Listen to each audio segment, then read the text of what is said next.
No child should go without a toy this Christmas, and you answered the call to help. This morning, we formed a human chain here at our ABC 15 studios to load all of your generous gifts into trucks for delivery.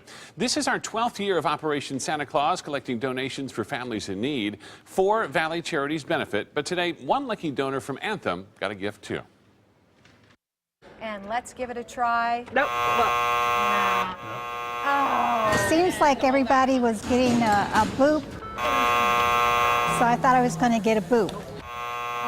It was getting closer to us. Ellen Geisel anxiously awaited her turn. Very nervous, hopeful. You go in there, give it a try. Felt really good, like I belonged there.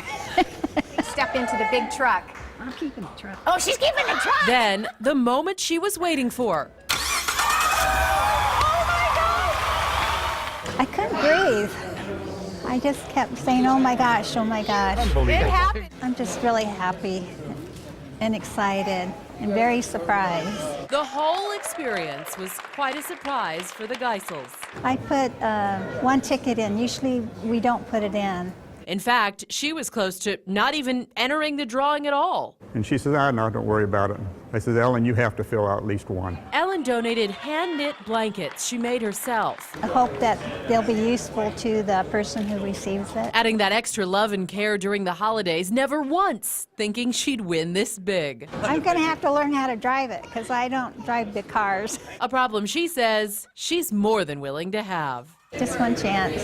That's all you need, huh?